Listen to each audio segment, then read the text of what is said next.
As a visionary, I know success is not born overnight, but rather takes shape after a long and sometimes challenging process.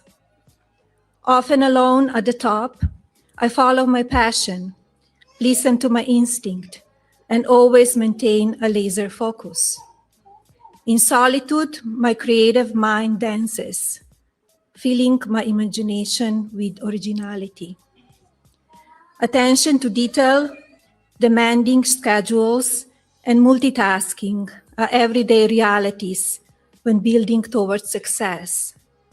The principle resonates across Why? all The my rent roles is too as a damn mother, high. humanitarian, philanthropist, and entrepreneur, as well as with my new field.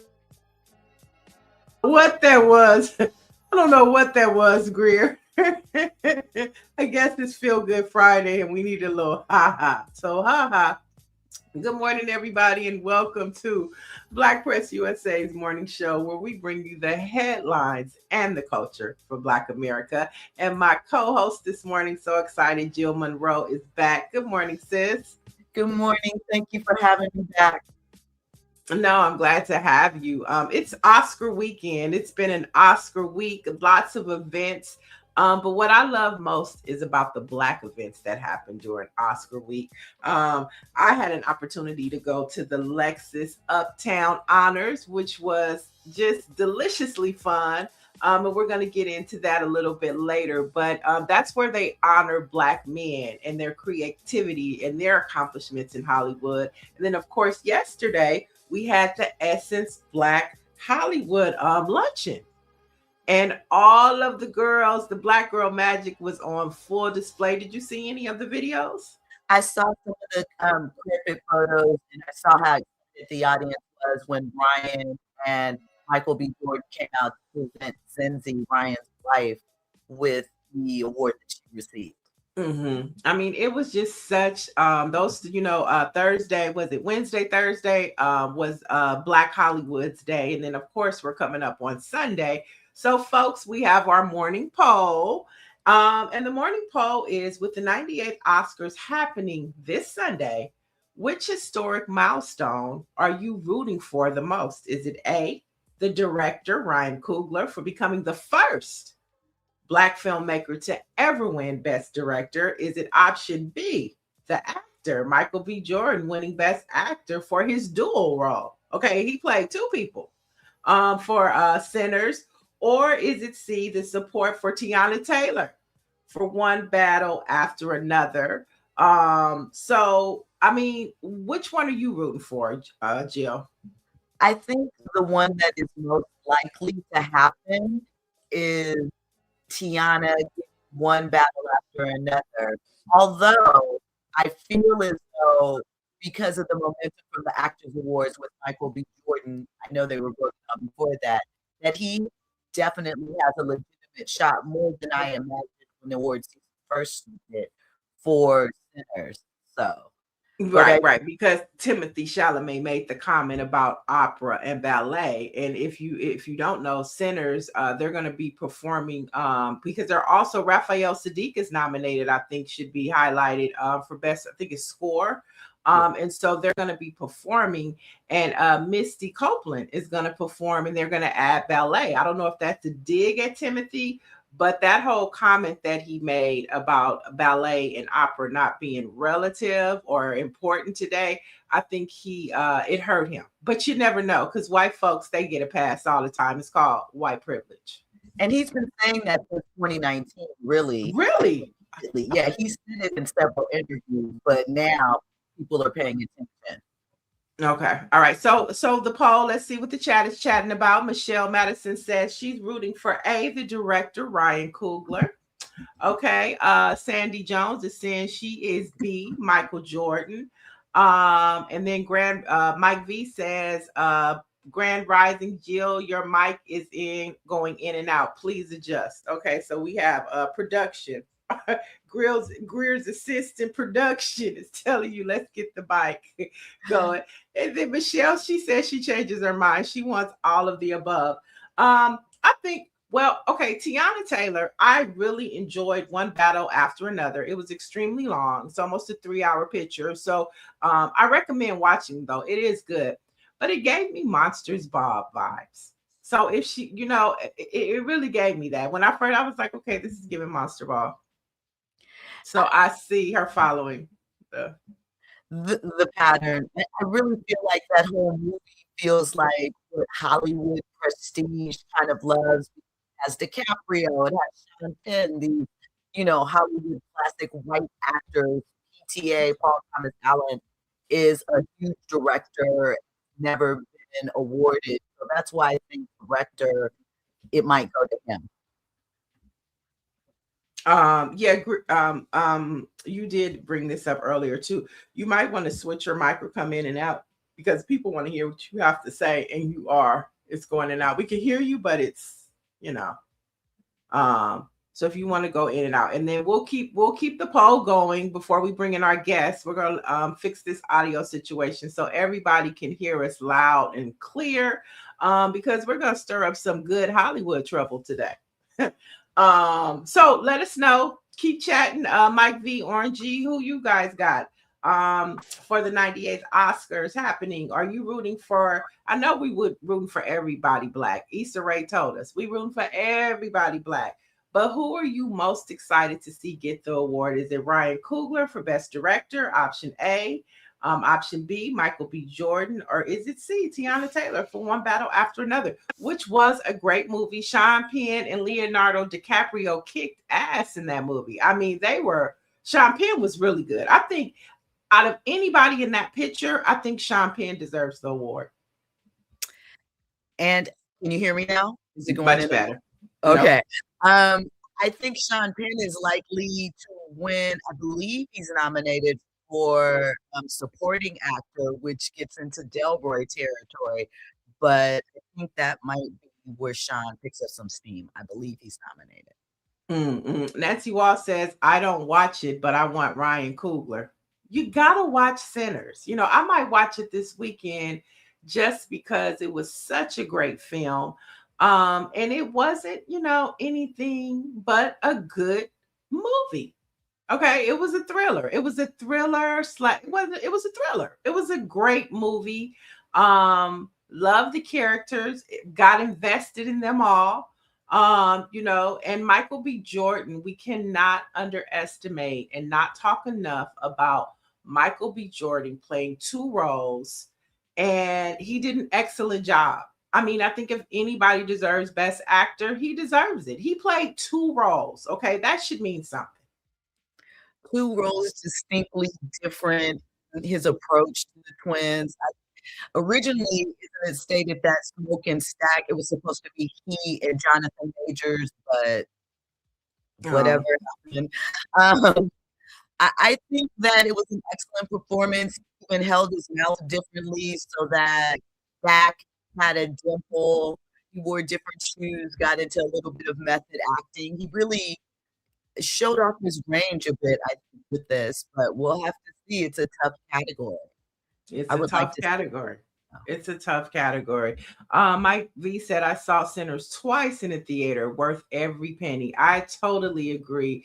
I mean, and it had a little historical context to the movie as well, which was good. So yeah, we'll talk more about that. Keep letting us know what you are excited about this weekend in the Oscars, because it's a lot of Black magic in there. Before we get to our first guest, we started with Melania Trump, which they're saying that her movie is #1 on Amazon Prime, but I don't know anybody who's watched the movie. Have you seen the documentary? I have not. Me neither. And I have no desire to see it. I mean, because I can't even understand the woman. Okay. And I don't know how she keeps getting overlooked when we're talking about immigration reform. I mean, I just want to see her paperwork, but neither here nor there. With that being said, Google searches about Jeffrey Epstein files have dropped. Okay. and interest in the files has plummeted by at least 95%. And this is according to Google data, because of the U.S. and Israel military strikes against Iran. Now, this comes as allegations of Donald Trump taking advantage of underage girls begin to, be a main topic of conversation. And we also know that Melania Trump is in those Epstein files. And so it just seems that as the conversation continues to narrow down, especially after Bill Clinton and Hillary Clinton testified, the conversation began to narrow down on Donald Trump, and then you have airstrikes. Is it a coincidence? I don't think it is. It seems rather obvious that every time something with the Epstein files happen, there seems to be some distractions that are thrown out there. Could be a coincidence, but the number of times it's happened and the severity with which we continue to escalate with each one kind of signals something. So. All right. And so on the other side of our first guest, we're going to get into some more Jackson news. We have that coming up a little bit later because the anticipation of this Michael movie is growing, and the Jackson family has some, I don't know, maybe they have some problems with the movie. We don't know. We're going to get into that later since we're talking movies and pop culture today. But our first guest is a media entrepreneur. He's an executive producer. He's a veteran. And he's co-owner of Uptown Magazine. Welcome, Lynn Burnett, to the show. Good morning. Good morning. Good morning. How are you? Good. Thanks for joining us this morning. Yeah, sorry, it's a little delayed to get the link right. Oh, not a problem at all. Now, you're an East Coast person, right? I'm an East Coast person, but I'm on the West Coast today. That's right. That's right. Because you just had a fabulous event that I was able to attend, and I'm talking about the Lexus Uptown Honors. What a fabulous event. Thank you so much. It was great. It was our 16th year. Okay. And so at the Uptown Honors, you honor Black men. Yes. We honor Black men. Omar Miller, Mario Van Peebles, Taye Diggs, and Wood Harris. Okay. And so how did you come up with the selecting these men? Well, this year, look, we work with Lexus and their agency, Walton Isaacson. So it's a team of us to get together every year. For years, we honored sort of, everyone that was achieving Black excellence in Hollywood, men and women. But the last 2 years, we really decided to focus on men. And so, with all the success that the gentlemen have had, some current, some, throughout a lifetime, they were easy ones to select. Mm-hmm. So when you're moving through this selection process and you start looking for names, do you look at people that are having a good year, or are you looking more at the legacy and length of their careers? Because in the nominees, you have both, but I'm wondering what the selection narrows down to. No, you're gonna get it's really a little bit of both, right? We want to try to find some people that are doing some amazing things today and current, but we really also want to pay homage to folks that have been trailblazers and been successful and really paved the way for many of the folks in Hollywood today, a la Mario Van Peebles, right? So, and then you have people like Omar Miller, who, really just, he's had a legacy career doing some amazing acting, all of them, right? And a little bit of a newcomer, although he's been around, Wood Harris. And of course, everyone loves Taye Diggs. So, a nice mix of, folks that have been doing amazing things and trailblazers through their careers. And so talk to us about, so you're planning these events. Talk to us about some of the highlights from Wednesday night. That was some of your favorite takeaways from the night.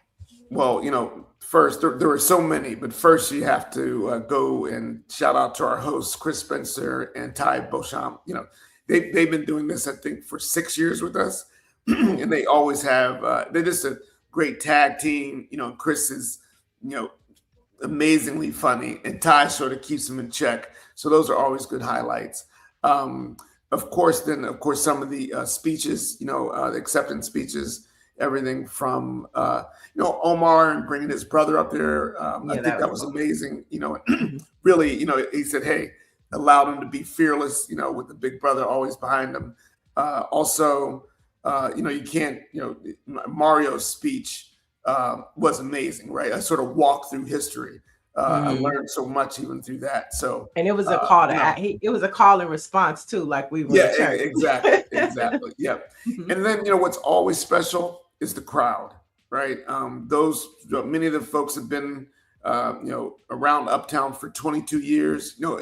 We've been doing that specific event 13 years with Lexus, 16 years overall. Then prior to that, I used to own Savoy magazine, as well as Vibe, and we did Oscar events then. So many of those folks in the audience have been supporters of the magazines and myself and my partner Brett, for a long time, and that's always special to see them. One of my highlights, since we're talking about highlights, was Shantae Moore. Oh, how could I forget? That was brilliant. A songbird. Right. The vocals. Okay. Yes. I mean, and it was a great way to start the event because everybody was walking around. But when she started singing, everybody sat down and it was like, okay, it's showtime. Now, what about that note, that last note she hit? Everybody thinks it's the Mariah. No, yeah. Shantae. Okay. Yes. No. So I'm glad you mentioned that. Yeah, she was amazing. Amazing.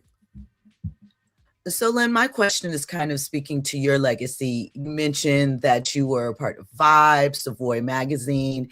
You have seen this business go through a lot of transitions, and we know that media in particular is sort of in an emotional upheaval, let's call it. That's saying it politely. What are your thoughts on the current media industry and how you've managed to shift and pivot within it and continue to grow? It is tough right now. I think, and somewhat disappointing, if I'm being honest. I've been doing this I started my first magazine out of college, out of an apartment in New York City. And, look, we've seen things ebb and flow for sure. And then I reflect back, after the murder of George Floyd, and then all the things that folks were saying and committing to, right? And not that things have to stay exactly the same, because it was for the conversations were more than about the money and the commitment, but about the structure and and understanding the importance of Black media and what it meant, not just for Black folks, but for America. There are so many things that were said, and then fast forward to where we are today, and it's just radio silence or very limited conversations, or harder to get access to folks. And certainly there's some brands and people that still remain steadfast and committed, but it's just it's somewhat disappointing, for me as well as many others that have dedicated our careers to this, to sort of see where we stand right now at this moment.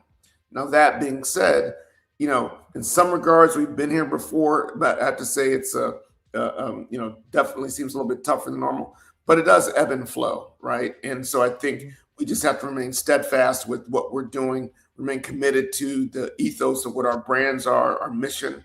And then, the other thing is this, we're a resilient people, right? And so, with that, it keeps me motivated and positive, and knowing that we'll continue on the journey. I think that to remain successful, though, we have to also understand that the media landscape is just changing in general.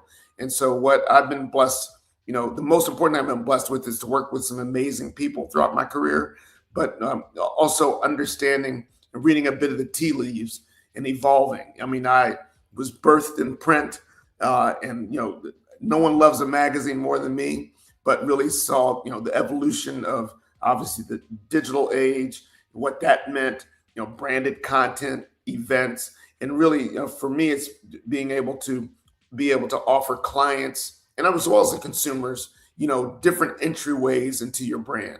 And so with that, that's why you see us do so many events, do content, and then, you got to, sort of move with the time. So that's some of the advice I'd give folks in this industry. And so let's talk about Uptown Magazine. What's the vibe of this month's edition? How can folks, tap into it? Talk to us about the Uptown Magazine. Yeah, so we don't produce a magazine anymore. We've really It's digital. gone back. Yeah, so we just do a website. Now, that being said, what we're doing we've done a few times before, but we're coming out with digital covers and stories. So you'll see in the next week digital cover stories on all of our honorees. So you see a lot of that. So we go to our website. Anika Harris is our editor, who does an amazing job, who's been with us for maybe 15, 16 years now. So she does an amazing job of getting great stories and getting things up on the site and coming up with new innovative ways to reach our consumer. So we really are double clicking into the site with great content, a lot of getting into more video a little bit as well. So so that's what you can see on tap. And then we're leading up into, of course, the next big event, which will be in Martha's Vineyard in August. Exciting. Jill, I'm sorry. I believe Greer is a question. Okay. Len, you won't remember me, so I'm not going to go down back in the Vibe days. But what I wanted to say is, Vibe represented at the time that it came out. It was urban culture's rock. What's the other one? The rock and Rolling Stone. Our Rolling Stone, right? It really was that. And I just want to talk about that a little bit, like what happened, how did we lose that, for urban culture? Because, we had, prior to that, all of our, urban magazine, what's up and all that. But when Vibe came in, it was like Source, but on a whole nother other level, right? Yeah. So now we don't have that. I want to talk a little bit about like what happened. Did the culture change? And is that why Vibe is no longer kind of filling that space? Yeah, I think it was a confluence of a bunch of different things. Certainly you got to go back to what I've mentioned before, right? Just the evolution of media and digital in the digital age, and how that definitely affected all magazines, right? There was a recession that came about right toward the second time as with Vibe that really, hurt the ad business. But I think the most important thing, again, you just, like I said, you have to move with with what media is doing, right? And I think one story, Vibe was the first consumer magazine, the second consumer magazine online behind Mother Jones, right? So we had a website up, and we're doing it early in the days of the digital age. But then, we definitely were on the forefront of that. Times changed. I think one of the things that Vibe wrestled with, and I think was, part of, I won't even say the demise, because the brand still lives today. It's not as powerful as it once was, but it's certainly because at the end, a lot of things have changed. But we necessarily didn't evolve with our audience, right? So it was like, we were birthed in the early 90s with hip hop. We were all young adults then, right? And then as we got older, there was we still loved that brand, right? But there was a decision of whether or not do you stay with your audience like Rolling Stone did, right? So remember, Rolling Stone was the rogue magazine for young kids back in the day, and then it became a great, safe magazine for adults.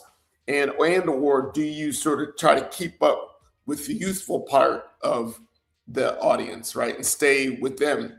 And I think personally, what I was hoping to do, I was there to continue to elevate it with our audience, but we sort of stayed with trying to be cool in hip hop. And it did, and I don't think there's really a total right or wrong way, but, that was one thing that I think, if you look at the success, again, all those brands, Rolling Stone included, are having tough times now, but Rolling Stone's longevity was based upon that it grew with the audience that loved them the most, right? Where Vibe sort of stayed in a space of young adults and you kept having to shift and be cool with them, and that's tough to do. The other thing is, and what we're doing with Uptown, of course, is we really are committed to expanding the brand, right? You know, people love the brand, and you have to be able to have entry points to the brand beyond just the magazine, beyond just digital. And again, those are things I think, you know, in retrospect, that I think we all wish we would have expanded upon when we had the chance. No, I really think that like the Uptown Honors is like one of those things to expand the brand and introduce the Uptown, the magazine, the website, to people who might not know. I know in radio we used to call it non-traditional revenue, NTR. And so you need those types of things beyond just presenting the news. I think you're doing an excellent job at it. Before we let you go, of course, we are Black Press USA, the home of NNPA. And so when you're on the East Coast, what Black newspaper are you reading? Well, you know, I was in Harlem, you know, for many years. I now live in Miami. And so, you know, so of course the Amsterdam News was, you know, something that was always around. Then there's a Harlem News, which is a really small paper that's been around for a long time and very influential. I grew up in Detroit. So of course, shout out to the Michigan Chronicle, which is always a staple, you know. And now that I'm in Miami, and I apologize because I'm not going to remember the name, but someone just introduced me to someone else that really, there's a Black newspaper, I think, in the Fort Lauderdale area that's very, you know, popular. So, you know, yeah, but it's always, you know, need to find more of them, right? You know, along the, but, you know, the ones, the Amsterdam News, the Michigan Chronicle, and then I also grew up in Pittsburgh. So the Pittsburgh Courier was, you know, a big magazine, a great newspaper for us back in the day. That's always special. Matter of fact, I was once as a kid written up in the Ebony Fisherman, was a section in the newspaper, because I caught my first fish, a walleye. I think it was in the Pittsburgh, one of 3 rivers. So, you know, can't say enough about the importance of, you know, Black media, but most importantly, the Black newspapers. So, yeah, but those are ones that are sort of near and dear to me. Well, thank you so much for getting up to join us this morning. And we'd love to have you back on a Friday just to talk Black pop culture. Yeah, I would love to. Thank you so much for having me. This is really a great pleasure seeing everyone again. So, you know, look forward to doing it. Congratulations. Congratulations. Such a great night for Black Excellence on Wednesday night. Congratulations. Thank you so much. Thank you. All right. Peace and love. All right. Bye-bye. All right. That was fun. And it's nostalgia. You know, I feel sorry for like the younger millennials and of course Gen Z, because we had Vibe, right on magazine, Fresh magazine, and we would get it. And I know I would get it when they had like a new edition or Bobby Brown poster in, and then pull that poster out and put it on my wall. Kids today, young people, they will never understand the importance of having that experience or being able to get the Right On magazine and read everything that's going on. Okay. It was just such a great time.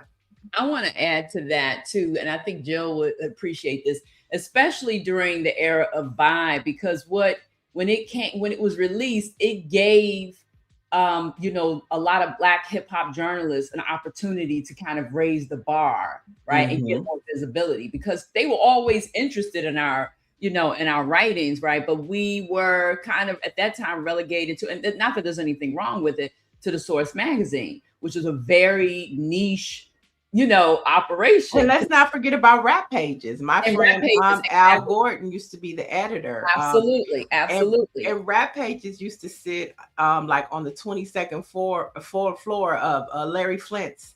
Remember that, Jill? The Hustler building. Yeah, the Hustler building on Wilshire. I mean, those were the days. Okay, I'm just saying. Well, when Vibe was released, it gave, you know, it put Kevin Powell like in a different space, right?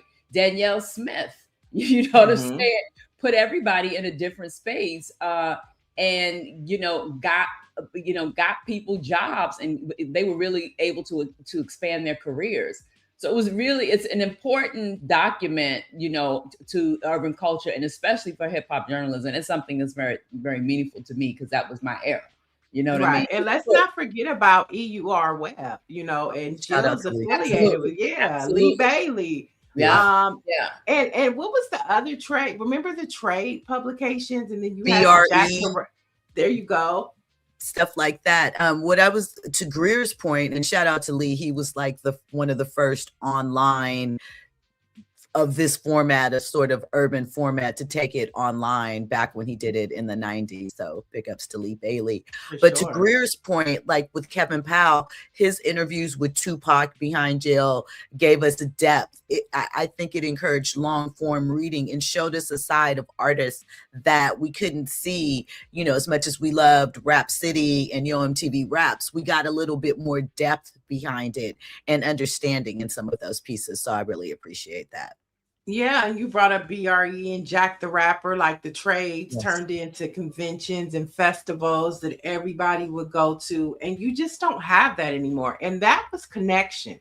And that's something that we don't have right now. The connection is just social media. And that is, is proving to be semi-toxic. Let's just be real. And so, I mean, just having that conversation with Lynn brought back all of that. And I think you get a little bit of that when you attend something like Alexis Uptown Honors. You get those people in the room, and it kind of takes you back to a time where you wish, you had a little bit of it in the present, a little bit of it in the present. We were talking about off air. I saw a clip with Wood and his brother Steve rapping Eric B. and Rakim back from 87. I mean, you don't get those classic moments anywhere else, but at something that is like family. Right. And when they did that, everybody was rapping, and it was such a moment. To your point, Jill, it was such a moment, and everybody chimed in because everybody felt that nostalgic feeling. We can go on and on about that, but our next guest is in, and travel is out of control. I saw a report this morning that some TSA workers are sleeping in their cars at the airport because they can't afford gas because they're not getting paid. Republicans won't pass the bill. Democrats are holding the line because of ICE. And all of this funding that they want to have to terrorize Americans. And so it's just, travel is mayhem. Lines are wrapped around the corner, and then you never know under this administration if you travel someplace, if you get stuck or not. So while many were traveling a couple weeks ago, military strikes happened. Israel and the U.S. started bombing Iran, and some of those missiles hit Dubai. And our next guest was in Dubai when the missile struck. So let's bring in our guest, Abram Mitchell. Good morning. What's up? Good morning. Good morning. How y'all doing? We are good. Glad you were back on U.S. soil finally. Yeah, me too. I got back right on time. Right on time, but you were in the thick of it. You were stuck in Dubai. I don't know if you were stuck though, because when we looked at your videos, it looked like you was having a good time. But talk to us about the moment you realized that Dubai was under attack. Man, when I seen the first one that hit right across the street from our hotel, it was like a little like a small debris, and the hotel's on fire. And then when I seen on Instagram that President Trump bombed Iran, and I seen how close Iran was to Dubai, which I didn't really know that beforehand. I'm like, okay, how this gonna play out? You know what I'm saying? So I'm asking my driver, and then everybody trying to keep calm about it. But yeah, that video that you just played, that was right across the street from the hotel I was staying in. So then we switch hotels. About an hour after we checked into the room, boom, you hear another bomb, and you feel it. And it was kind of like that first, I'll say that first thought. I'm like, hold on, what's about to go down? We about to see 20 missiles and bombs hitting Dubai over and over again, because we also got the little alarms on our phones that sound like Amber Alerts. So like the bomb hit, you feel it. Like, what was that? And it was the one that actually hit the airport, and then you hear the phones. Then it's like a bomb, missile threat, take shelter, get away from windows. And I'm like, hold on. And then everybody going to the lobby of the hotel. I'm just like, all right, what's really about to happen? Because I remember looking at these videos on Instagram of Ukraine and seeing it from somebody's POV of like recording and then a missile hitting right in front of them. And I'm like, remember the feeling I had seeing that on Instagram. I'm like, man, thank God I'm not in that. And then I'm like, am I about to be in this right now? You know what I'm saying? So thank God it wasn't like that. But at first, I definitely felt like it was going to be like that. You know what I'm saying? I definitely felt like that. But it turned out that it wasn't like that. But it definitely was an eye-opening experience for sure. So let me ask you, being that you said everyone was like going down to the lobby of the hotel, did they give you any precautions? Did you feel safe and secure with the environment that they set you up in after the first strike? Yeah, I mean, Dubai, like it was crazy because like I feel like if that happened in America, it would be crazy. Like it would be everybody panicking, screaming, like it would be crazy. And like everybody went to the hotel lobby and then like everybody stuck out there for like 45 minutes and everybody went back to their rooms. And it just like the atmosphere, people wasn't on the streets as much, you know what I'm saying? So it was less traffic and like everybody, like when you on the rooftops are chilling because like everything remained open. So it's not like they shut down everything remained open. But like if you hear something in the air, everybody look up. You know, if you hear like a loud noise, everybody kind of like, all right, what that is. But it wasn't like a state of emergency. You know, like Dubai made it feel safe when they was putting out those numbers like this many missiles was shot or drones and they shot X many of they shot them down. You know what I'm saying? So still seeing how many missiles and drones had been attempted to be shot over there was crazy because it was like the first day it was like 295 of them. And they shot down like 282. And most of the ones that didn't get shot down fell into the water or something like that. But still, it was also like a sigh of relief, like, okay, these fighter jets getting all that out the way. You know, Dubai is still a safe place. Like, I didn't travel to a lot of places. Dubai, like, is one of them, the top, like when it comes to safety, because one, they ain't got guns out there. Two, is cameras everywhere. And three, it got to be like a strict regime because people not trying to break rules. Like I left my bag with like $2,000 and my passport and belongings inside of a taxi, and they brought it right back to me 4 hours later. Wow. In America, that's over with.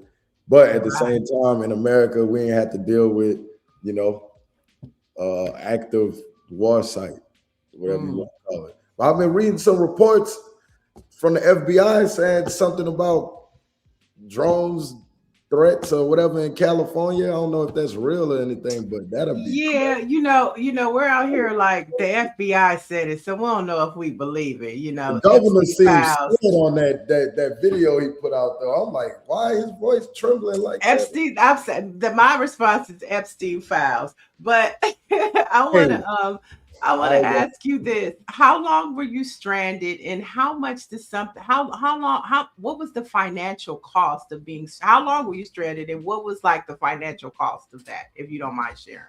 Man, I was there like 5 days. Beyond, which was it 5 days beyond? No, you were supposed to, okay. Yeah, and I know I still haven't got refunded for my original flight back home, which was like a business class flight that cost us some money. That was like $5,000. I still haven't got that refund, but I should get the refund. The hotels was like $500 a night or something like that. So it costs a little bit of money. But I thank God that I was in a position where it I'm not going to like be, what's the word I'm looking for? I don't want to be insensitive to people that did, feel the financial hit, but I didn't feel it, If anything, I made the most out of it. Like, I'm like, if I'm locked in Dubai, this is one of the most beautiful places I've seen. Like, I'm gonna make money off of it. You know what I'm saying? So, like I told you on the last interview, like I run a construction company. I buy land and build houses on it. So even while that was going on, I still had properties that was closing. I had closing schedules, so I ended up closing 2 real estate deals while I was there. When I say close it, it's a property that I built, like the house that I'm in right now. I built this house. I just live in it. I didn't sell it, but most of the other houses I build, I sell them. So I had 2 houses that I built that sold, and that's why I was saying flights might stop, but wires don't. Like, I still was getting my wires to my account. Bars.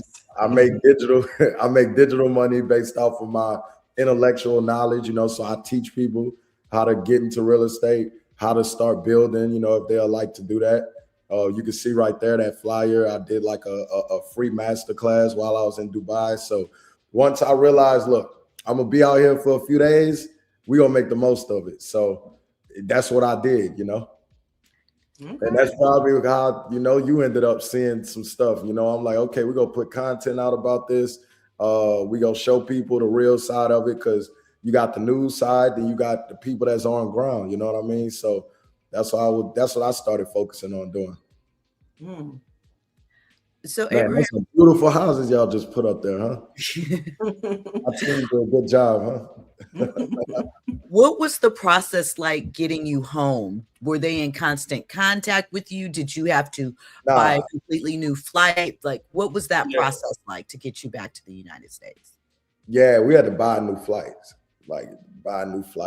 and it was a 2 a.m. flight. The flight there was 12 and a half hours. The flight back was 16 hours. So it was a long flight. Yeah, but it was a relief to get home, I mean, it was like regular. It wasn't like the U.S. Like, I heard that the U.S. was taking people back home, but I caught a regular flight at the airport, So the airport was open and operating like normal. You didn't have to have any special escorts or anything like that. They didn't have a fighter jet. I was looking for the fighter jets. Like, when we took off, I didn't see them, I didn't see any fighter jets. But I mean, the airport was operating at probably like 25% capacity. You know what I mean? So it would just kind of like hit or miss. If they let you check in and your ticket get confirmed, then go to the airport. If you get that message that your flight been canceled, then boom, try again the next day. Wow. So I seen that I was tracking like the flights, and I seen the night before they had let a flight out to go to JFK, and that was the first one to go to the States. And I think that was on March 6th. I ended up getting home on March 7th. So when I seen that one, I'm like, okay, cool. There's another flight around the same time scheduled to go to JFK. This is gonna be the one that I'm gonna be able to hop on. So it all worked out. God willing, made it home. I've been seeing like it's been getting a little worse since I left. So, I was enjoying it, but like some of the buildings that I was looking at is now getting hit, like Wow. literally buildings like from my view. I'm like, okay, all right, I'm back on U.S. soil. I feel good. This is why I was born and raised at Dubai. I love you. I want to come back, but y'all got to deal with some laundry right now, Hilarious. So with that experience, do you still feel like you want to take a spring break, or are you just going to sit still for a while? Are you scared?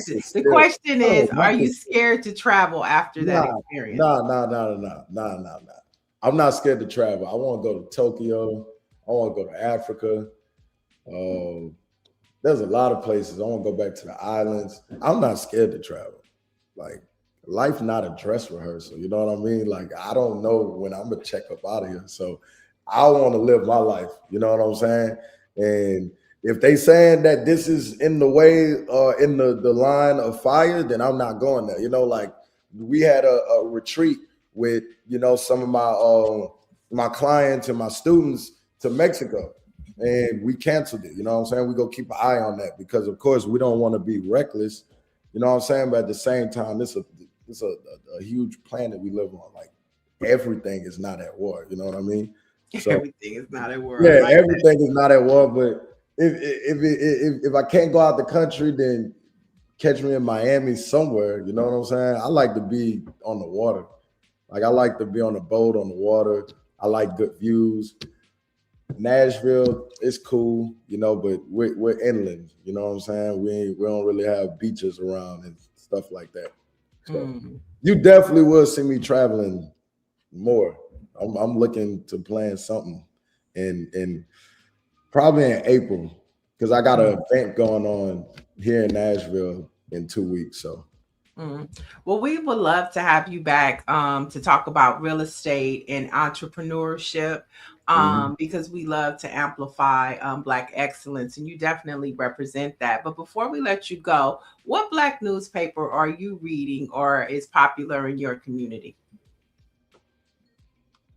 damn, why you put me on the spot like that? Because you got to know your Black newspaper, okay? If Black you don't, Press USA.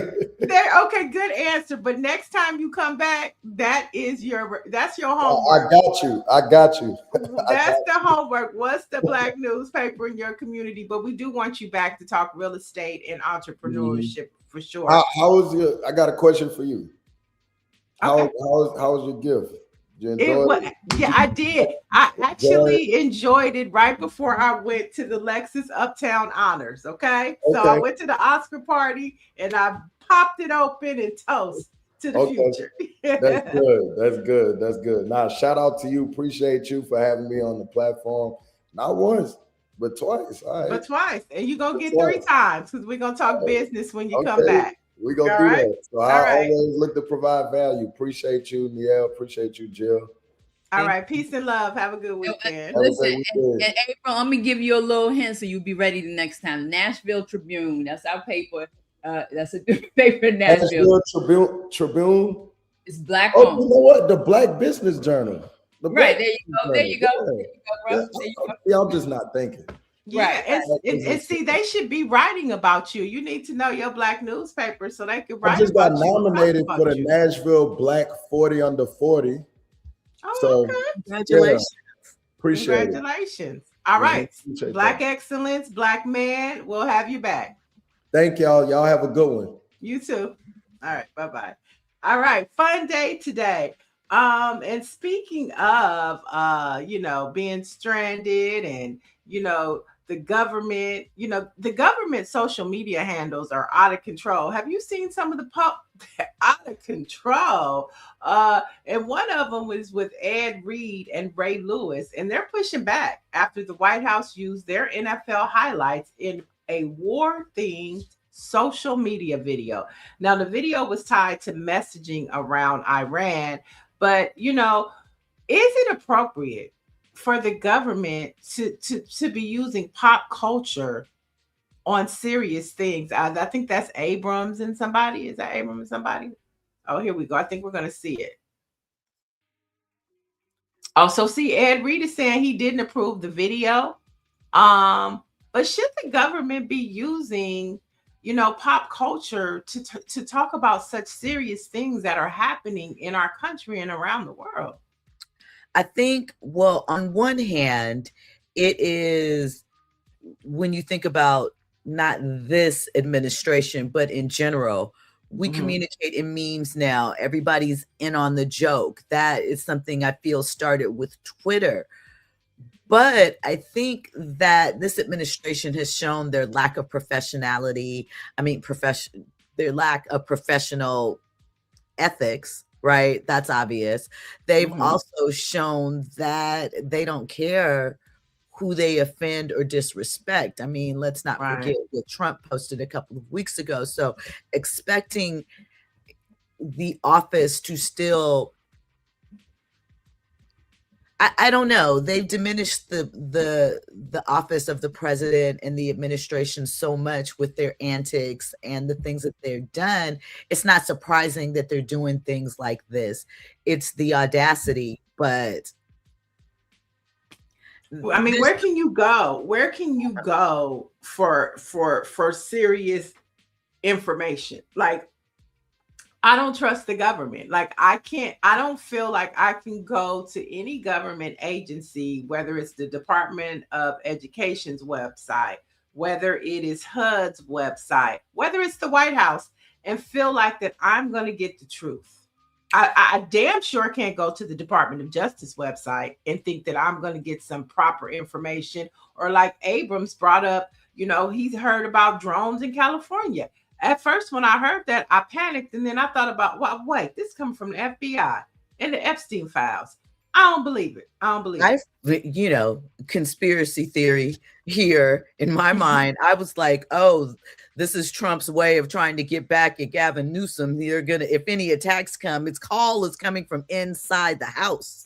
Oh, really? That's what I was thinking. Should something have happened, because it didn't make sense, you know, like some type of revenge factor. But to your point, that is why shows like this, our Black newspapers, as much as we can, are important, because you can't trust our elected officials. Well, you right. I'm leaving the elected part like this. No. But certain ones. Listen, did because you didn't speak on it. Did you see the opening video with Melania talking about her being a visionary? Come on now. Trump was standing right what she was saying. I couldn't understand I don't pay attention to a whole speech about how perfect and great she was. I mean, like, this is real. Did you see her at the what was it? She was a dignitary. Mm-hmm. Right. Like, come on. This is insane. It's a joke. It's a joke. Okay. It is a joke. And I'm more concerned. The drone thing was like, I called my mother. She was like, oh, your face? I'm surprised, because nothing phases you. And then I thought about it. I was like, you're right. It is. I'm more concerned about sleeper cells.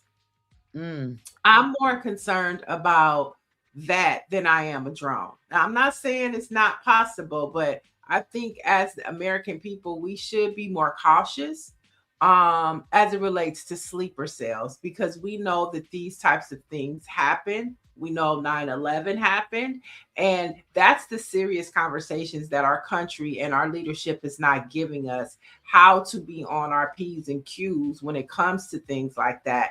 We have to remember that it just came out that it was the United States missile that bombed that all-girls school that killed 160 people.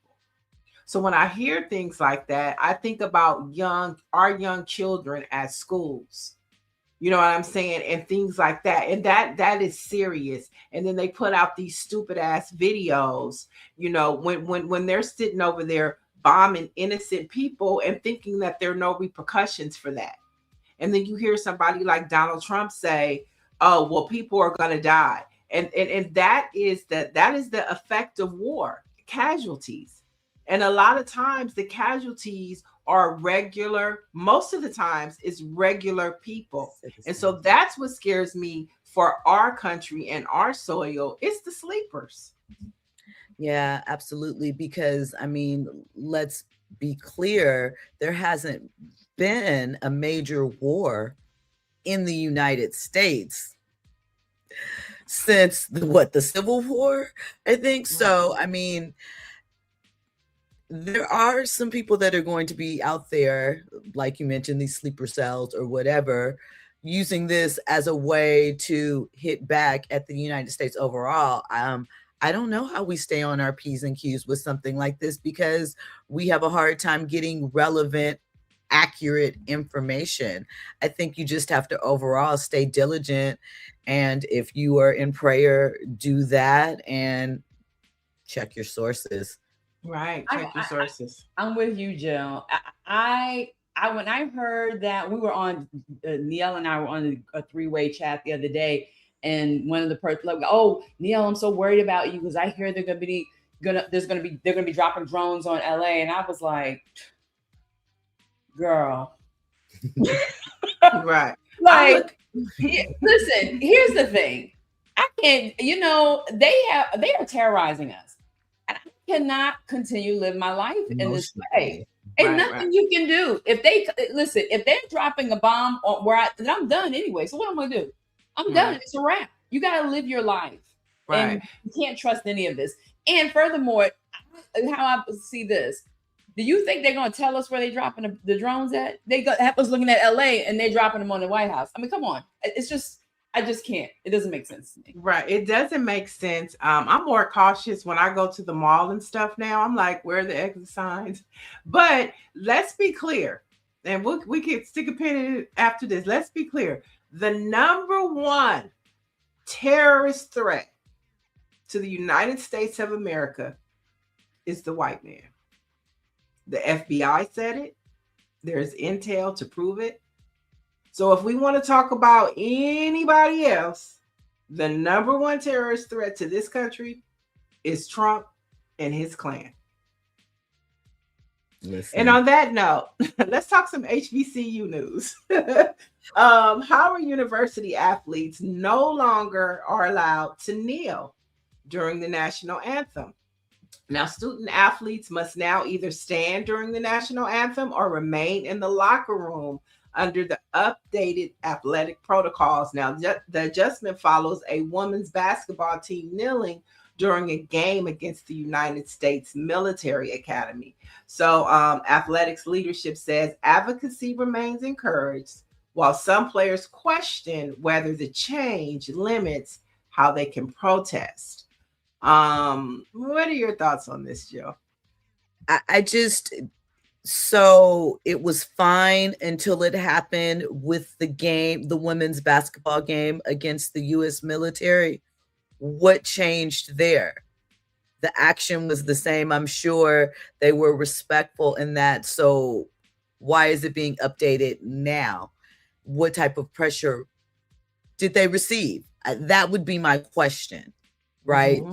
Because what about this moment made you say, nope, no more? Especially as you indicated, it's something that they had continued to do.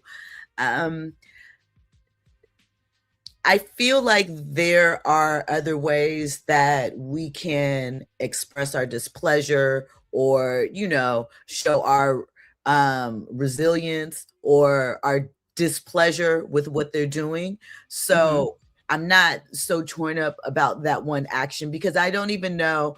And that's not to say that it didn't work. I don't know if in 2026 that has the same impact that it did in 2016, if people are just blind to it or still offended. I mean, obviously it has some impact, but I do wonder what the exact catalyst was right now that made them say, no, we have to change officially the statement and put that out. You're playing the U.S. military. Politics may get involved. Money situations might be involved. You just never know. But it's a sad thing. RNG says in other HBCU news, JSU, FAMU, and SU bands appear in a video for the release of the new Michael Jackson movie. Shout out to those swag bands. And that's what we're about to go into, the new Michael movie. We see Janet Jackson. I just love your background. Thank you. Okay. Love it. And word on the street is Janet Jackson is dating the Honorable Minister Louis Farrakhan's son. Yes. Is it Mustafa? I think that's the name. But it's Minister Farrakhan's son. Okay. Yes. And their families have been friends for a long time. They've been seen holding hands at several events. He's a handsome man. I'm like, go, Janet. And I heard that he's a widow. He's a widower. What do you call it? Male widow. Widower. Yeah. Mm-hmm. Widower. He's a widower. So I like this for her. I love this for her. And I love this for him. They make a night. They're a very attractive couple, if it's true. But speaking of Michael Jackson, the Michael movie will be released nationwide, of course, on April 24th. but early access will be available on April 22nd in formats like IMAX and Dolby, so you can see it a couple days earlier. This movie is garnering a lot of attraction, but one of the things that's trending is that the Jackson family got a sneak peek of it, and Janet's not too happy about it. Yeah, so what they're saying is that Janet was highly critical of a lot of things in the film, and that allegedly she and Jermaine got into a back and forth where Jermaine allegedly told her she's just jealous. They're saying that obviously Jermaine's 29-year-old son, Jafar, is starring as Michael. And what they're alleging is the family, Jermaine in particular, believes that this project could be the vehicle to restore the Jackson family and Michael, but the Jackson family overall, back to legacy that was sort of stripped away by how Michael died and some of the allegations that obviously followed him towards the end of his life. And the thing is, so one thing that should be said is that depending upon how well the Michael movie does, there is a part 2, because originally the film was like 4 to 5 hours and they were like, no one's going to sit for that. So there's the first one that is dropping next month. And then if it does well, there'll be a part 2. But they're saying that Janet is not featured too much in this. And obviously it's Michael's story, but I think that's crazy if that is what ended up happening. But she is also working on her own biopic. So we'll see. Okay. So here's my response. So one of the things that I did read about this is that Janet didn't they offered her to be a part of the production or have input. She decided not to have any. So now, you get the end product, and I mean, you could have had your input.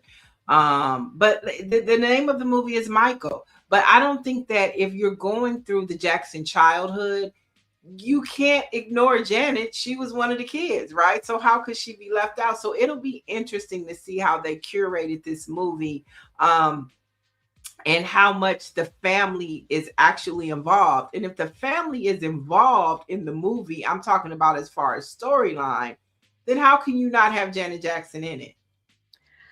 She reported, I mean, she does have some say as far as her likeness being featured. There's, it's a wiggly thing, but they said that for the most part, they have removed her, and his children were involved initially. Paris has been the one that's most outspoken. They are no longer involved. Although I've always felt, and this is no shade to her, obviously that's her father and all of the things, but how much she was so young when he passed, and the bulk of the things that are discussed, would she really know how he felt or what the correct perception is? And again, obviously that's her father. I'm not saying that, but she was very, very young for a great deal of this. She's also unhappy about the film in general, and her and Janet are kind of on the same accord as far as the film goes. But that's a great point. She was way too young. Everything about her father, probably she has learned through video, and stories from the family. But I will say that all of this conversation is definitely building up hype for this movie, which is what it needs to be, a blockbuster. I hope that it does sell, because people cannot forget about Michael Jackson, Right. Greatest entertainer of all time. You can't, everybody go see Michael Jackson. We love Michael Jackson. And I mean, it has some of our favorites in it: Nia Long, Lorenz Tate, Coleman Domingo. I read that Halle was cast as Janet, Halle Bailey. So we'll see how far that goes with that. But Antoine Fuqua is, one of ours. We love his work. So I'm curious to see what comes together. Yeah, and as time goes, we will continue to follow this story and maybe even try to get some of the actors on the show. I have a question before you two, before you move from this topic. So they hope that this movie will restore the Jackson family Do you think with all those that star power that you named, because you know that's where it comes from, all this emotion comes from, like this connection that we have to the actors that played, you know, these roles. Do you think this film would have that potential, like that it could do that it could change, you know, the Jackson, restore them to their dynasty as you know, they. Well, for me, I think that there, you know, if you're thinking of like Gen Z, maybe they may not be aware of peak Michael or why Michael Jackson is so revered in that way. So, I mean, getting to see that on film, and I heard the reenactments of the performances are crazy. I mean, personally, American Dream was it for me. It's one of my favorite biopics. I know it's a miniseries, but I am curious to see what's going to happen. I think that it could restore it or reintroduce it to those that weren't there for the magic. And it's always good for us to relive it. But yeah, I think it could in a way, but not in the way that Jermaine probably is thinking. I mean, I agree with you. I think that for a Gen Xer and beyond, a baby boomer, they're a dynasty to us. I mean, regardless to the fact. I mean, they don't need to be a reintroduction because they are a dynasty to us. I think it's for the younger generations to introduce them to the phenomenon that we know the Jackson family is. We know 2300 Jackson Street. That's it. That's all. I think I'm gonna play that today. I mean, you know, we know 2300 Jackson Street. I think it's just the introduction to a new generation, and it'll be a nostalgic experience. Like you said, the performances go crazy. We're gonna love that. Okay, like we were talking about Right On Magazine and Fresh. It's gonna take us back. That's what it's gonna do. And for a new generation, hopefully they'll understand what it means to be an artist. Like the closest thing we always talk about to Michael Jackson is like a Beyonce. And a lot of that has to do with the work ethic. A lot of that has to do with the parenting, right? Matthew knows wasn't no joke either about a Destiny's Child. Correct. And when I say Destiny's Child, I'm talking about Beyonce, okay? Because she was Destiny's Child. But we love the ladies. We love all three of them. But I think that's what you'll see is that, you know, concerts today, that energy, that work ethic, the time to give you a production, to give you an experience. That's what the Jacksons did. You know, I think Cardi B is Cardi B and she's doing her thing, but there's nothing like a production. Okay. And that's what you get. That's what we got from the Jacksons, right? Facts. And so I'm excited. I want to address Big Cheese. I'm sorry. He says that I'm not in touch with Gen Z because they love Michael Jackson. Do they? Some might. I'm not saying that they don't, but I don't know if you've seen a video that's circulating online where there was a guy on a college campus or a high school campus, and he was showing them photos of early Whitney Houston. And they had no idea who she was. I think that the idea is that, you know, maybe one-to-one, maybe you've done a good job and you're passing that lineage on and sharing those things. But overall, Gen Z doesn't have the same thing that we had growing up. They don't have family time around the TV where there's only one TV in the house. So everybody is looking at the same thing. There's not water cooler talk. Gen Z is very niched off, and so they don't have the reach back and the connections to things that we did in some of the early generations. There's no Motown 25 moment really for Gen Z that everybody watched, something like that connect the old and the new. So of course the entire world knows Michael Jackson, but do they know the intricate story, the details of why he's so revered? I don't think the younger generation does. They don't understand how we would wait around the TV, you know, for the Beat It video, right? Remember when Beat It came out, or what was the Bad? Remember Bad came on, there was a special on CBS. Okay. Remember the Time came on Fox. There's nothing like that anymore. Okay. Michael Jackson was when Michael Jackson got ready to Thriller, right? I remember as a little kid, I couldn't watch Thriller. My mother was like, it's too much. And I'm like, when I look at it now, I was like, what was the big deal? But these were moments that you just don't have anymore. To your point, Jill, you're totally right. And then he also said, when I said Destiny's Child, I was talking about Beyonce, not her daddy. So yeah, so and when I think about it, like you kind of miss those times, because those were moments that, like, to your point, Gen Z and like the younger millennials, they just didn't get that experience, and they missed out on it. It's like, how many kids go outside and drink out of a water hose? Like, those are things that just, they make you who you are, and they're part of your growing up experience. And I mean, I think like you're going to be introduced, but somebody said in the chat, which I think is a great point about a Michael Jackson.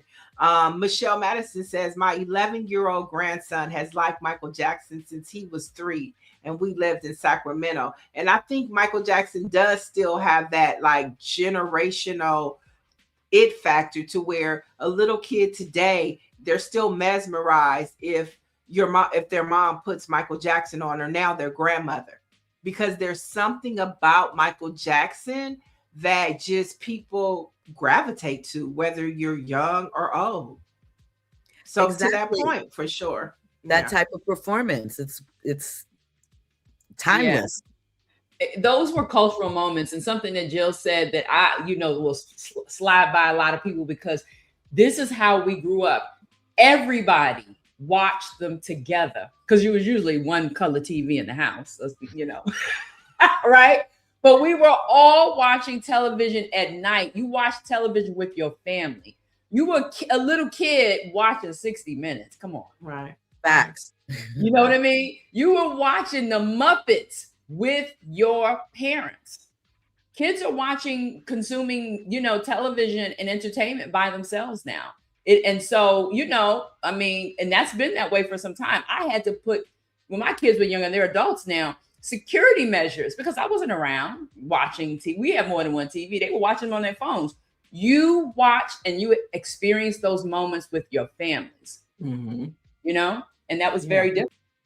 And it was important too. Yeah. You got to share that bond. It was conversation. It was connection. I mean, you think about when we talk about like, the cookout, the family reunion, the barbecues, music is such a key part of that intergenerationally. And so I think that Michael Jackson, especially at that time, was something that brought us all together, no matter the age. And again, I'm not saying that people aren't aware of who he is, but why we revere his greatness, those details, they may not be as familiar, and they may only be familiar with the wacko jacko side too. All right. Well, we're going to continue this Michael Jackson conversation as we lead up to Michael, which is coming out in April. But you brought up music. So our first Black fact today is about music. The year 1976, and the OJ's "Living for the Weekend" reached #1 on the R&B charts. And so it is the weekend. So what a perfect day. And it's Friday the 13th. I don't know what that means, but "Living for the Weekend" reached #1 today in 1976. And it's also Women's History Month. And on this day, we want to remember and say her name, Breonna Taylor. In 2020, Breonna Taylor was killed in Louisville, Kentucky, in her home during a botched raid. Her death became a rallying cry for the Black Lives Matter movement, leading to protests and calls for police reform, including the banning of the no-knock warrant. So today we say her name, Breonna Taylor. We remember her, and we remember that the fight continues and Black lives will always matter. Jill, I want to thank you so much for pulling up today. Thank you for having me. I'm excited to be here. I love the chat. Thank you all for your comments and questions. It's great. And then you'll be back next Friday. Yay. I will be back next Friday. And I'm at Stiletto Jill everywhere, KBLA, Monday through Thursday, 6 p.m. Yeah, I joined Jill's show on Tuesday, and we had juicy conversation. Sometimes we might have to bring that over to the Friday because your conversations are juicy. Absolutely extend. We love it. You were a great guest. I loved getting to see that side of you. Little, Thank you know, let your hair down a little bit, a little unbuttoned dirty. A little bit. And wait, but how can we watch? So KBLA is talk radio. It's a radio station owned by Tavis Smiley. You can watch it on YouTube as well. So how can folks tap into your show and at what time? Remember, we got a lot of East Coasters and Central Time folks too. Correct. So 6 p.m. Pacific time, 9 p.m. Eastern Standard Time. It streams on YouTube. YouTube is KBLA 1580. Me personally, I'm at Stiletto Jill on all platforms, and that's Monday through Thursday, 6 p.m. And yeah, I'll be back here next Friday. Niall will be on with me on Tuesday. And well, next Tuesday, because I'll be in DC because we have an event. That's right. We have a your amazing event. How can I forget? Yes, Please tell them the event, Niall, for those. Okay. So next week is Black Press Week, and of course, Black Press is celebrating 199 years of providing you news, views, and advocacy. So the Black Press Morning Show, Greer and I are hosting a kickoff at Kitchens and Cocktail. You have to RSVP to get on the list. But we're Greer, let's show them the flyer. Let's kick it off. So we'll be honoring Georgia Fort, the independent journalist out of Minneapolis. This week, Rep. Al Green has confirmed to join us, along with New Jersey Rep. LaMonica McIver. They'll all be in the house. We will celebrate them for them standing up for Black America and for telling the truth. And we'll be celebrating 199 years of Black press. So I hope to see you in DC, and I'm going to be looking for that Epstein statue. That's what I'm going to look for. I know that's right. I want a picture of that. But we'll be back with Monday. We'll be back on Monday with more news, views, and opinions right here on Black Press USA.